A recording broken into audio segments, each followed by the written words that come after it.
Apa itu hipertensi? Hipertensi adalah penyakit yang memiliki gangguan pada pembuluh darah dan jantung yang mengakibatkan oksigen dan nutrisi yang dibawa oleh darah terhambat untuk sampai ke dalam tubuh.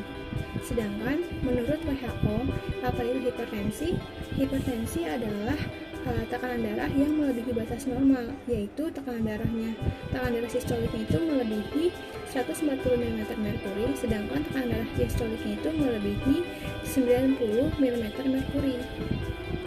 Tekanan darah dikatakan normal apabila tekanan darah sistoliknya itu kurang dari sama dengan 120 mm merkuri, sedangkan tekanan darah sistoliknya itu kurang dari sama dengan 80 mm merkuri.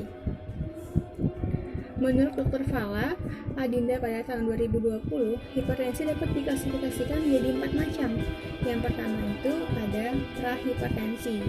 Prahipertensi adalah tekanan darah, yaitu yang tekanan darah sistoliknya itu mencapai 120 sampai 139 mm merkuri, dan juga tekanan darah diastoliknya itu mencapai 80 sampai 89 mm merkuri. Yang kedua itu adalah hipertensi tingkat 1, yaitu tekanan darah sistoliknya itu mencapai 140 sampai 159 mm merkuri, sedangkan tekanan darah diastoliknya itu mencapai 90 sampai 99 mm merkuri. Yang ketiga itu adalah hipertensi tingkat 2, yaitu tekanan darah sistoliknya itu melebihi 160 mm merkuri, sedangkan tekanan darah diastoliknya itu melebihi 100 mm merkuri. Yang terakhir itu adalah hipertensi krisis. Hipertensi krisis adalah hipertensi yang tekanan darah ini melebihi batas normal, yaitu sekitar lebih dari 180/120 mm merkuri.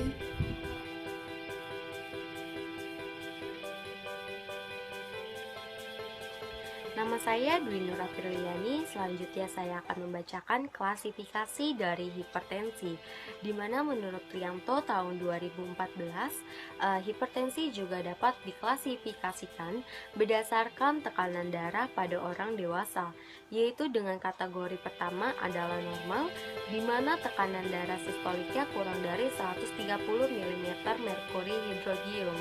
Tekanan darah diastoliknya berada kurang dari 85 mm merkuri hidrogium. Selanjutnya, pada kategori yang kedua adalah normal tinggi, di mana tekanan darah sistoliknya berada pada tekanan 130 sampai 139 mm merkuri hidrogium. Sedangkan pada tekanan darah diastoliknya yaitu 85 sampai 89 mm merkuri hidrogium.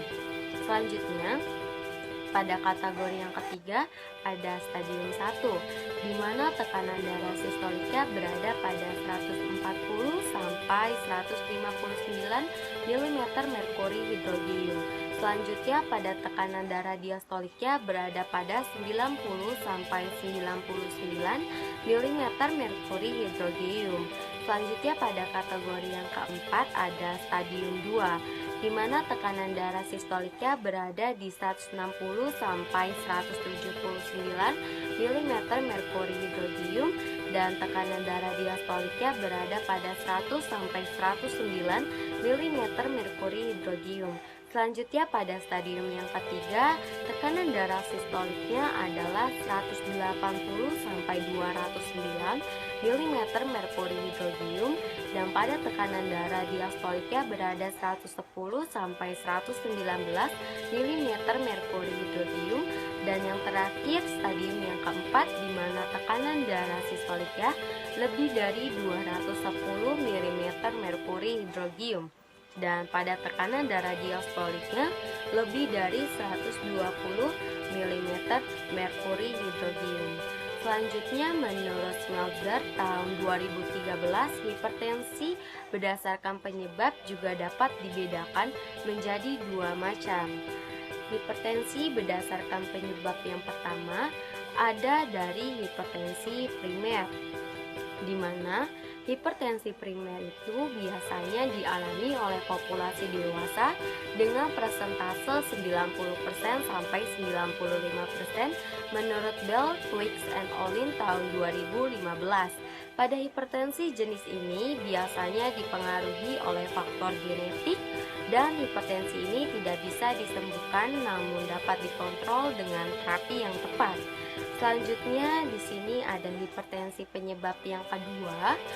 Yang kedua ini ada hipertensi sekunder, di mana menurut Ignatius, Workman and Tebar tahun 2017, hipertensi sekunder ini memiliki ciri dengan peningkatan tekanan darah dan disertai dengan penyebab yang spesifik, seperti penyempitan arteri renalis, kehamilan, medikasi tertentu, dan penyebab lainnya. Selanjutnya, hipertensi sekunder ini juga bisa bersifat menjadi akut, yang menandakan bahwa adanya perubahan pada curah jantung.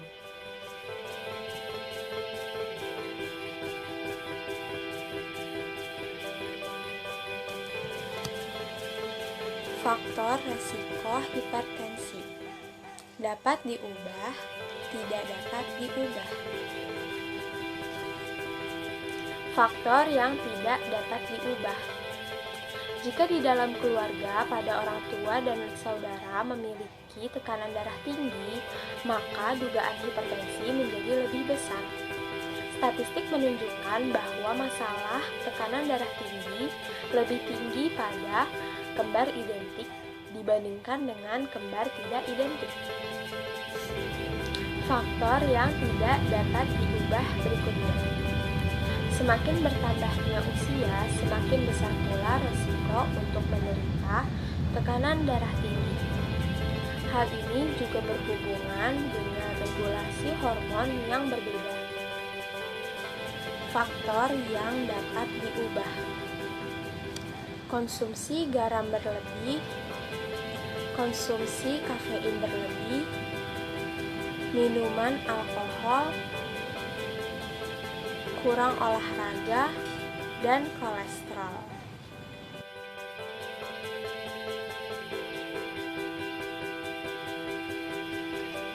Faktor yang dapat diubah selanjutnya yaitu merokok, obesitas, penggunaan kontrasepsi hormonal, dan yang terakhir yaitu stres berat.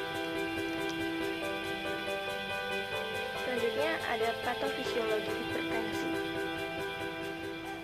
Tekanan darah arteri sistemik adalah hasil tahanan perifer dengan curah jantung atau cardiac output. Hasil cardiac output didapatkan melalui perkalian antara strok volume darah yang dipompa jantung dengan denyut jantung. Sistem otonom dan sirkulasi hormonal berfungsi untuk mempertahankan pengaturan tahanan perifer. Bagaimana proses terjadinya hipertensi?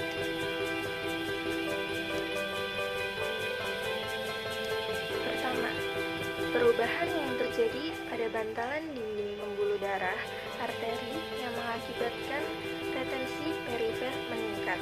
Yang kedua, terjadi peningkatan tonus pada sistem saraf simpatik yang abnormal dan berasal dalam pusat vasomotor dapat mengakibatkan peningkatan retensi perifer. Yang ketiga, bertambahnya volume darah yang disebabkan oleh disfungsi renal atau hormonal. Yang keempat, peningkatan penebalan dinding arteriol akibat faktor genetik yang disebabkan oleh retensi vaskuler perifer. Yang terakhir, yang kelima, pelepasan renin yang abnormal sehingga membentuk angiotensin 2 yang menimbulkan konstriksi arteriol dan meningkatkan volume darah.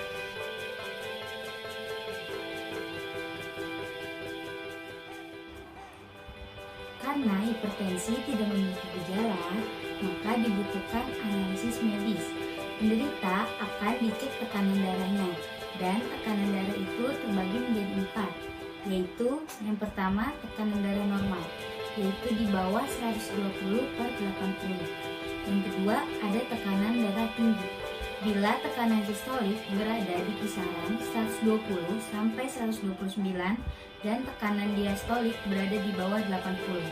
Yang ketiga ada hipertensi stadium 1, bila tekanan sistolik berada di kisaran 130 sampai 139 dan tekanan diastolik berkisar di antara 80 sampai 89. Ini keempat ada hipertensi stadium 2, Ini adalah kondisi hipertensi yang lebih parah. Hipertensi tahap 2 adalah ketika tekanan sistolik 140 atau lebih tinggi dari tekanan diastolik 90 atau lebih tinggi. Selanjutnya ada gejala hipertensi. Tidak semua penderita hipertensi merasakan adanya gejala. Karena itulah penyakit hipertensi sering disebut membunuh diam-diam atau silent killer. Lalu pengidap penyakit hipertensi biasanya keluhan-keluhannya itu mudah lelah, sakit kepala, gelisah, pusing, jantung berdebar, dan penglihatan kabur.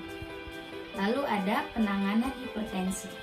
Untuk mengelola penyakit hipertensi, termasuk penyakit tidak menular lainnya, Kemenkes membuat kebijakan, yaitu 1. Mengembangkan dan memperkuat kegiatan deteksi dini hipertensi secara aktif atau screening. Yang kedua, meningkatkan akses masyarakat terhadap pelayanan deteksi dini melalui kegiatan Posbindu PTM. Lalu, meningkatkan akses penderita terhadap pengobatan hipertensi melalui revitalisasi puskesmas untuk pengendalian PTM melalui peningkatan sumber daya tenaga kesehatan. Lalu ada pencegahan penyakit hipertensi. Ada dibagi menjadi dua, yaitu pencegahan primer dan pencegahan sekunder. Faktor risiko hipertensi seperti tekanan darah di atas rata-rata, adanya riwayat hipertensi pada amnesis keluarga, dan obesitas dapat melakukan diet sehat, dilarang merokok, konsumsi rendah garam, dan mengendalikan berat badan.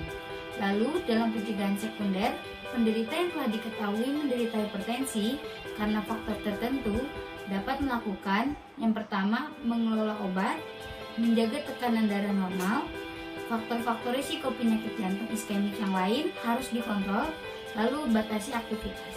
Sekian, terima kasih. Wassalamualaikum warahmatullahi wabarakatuh.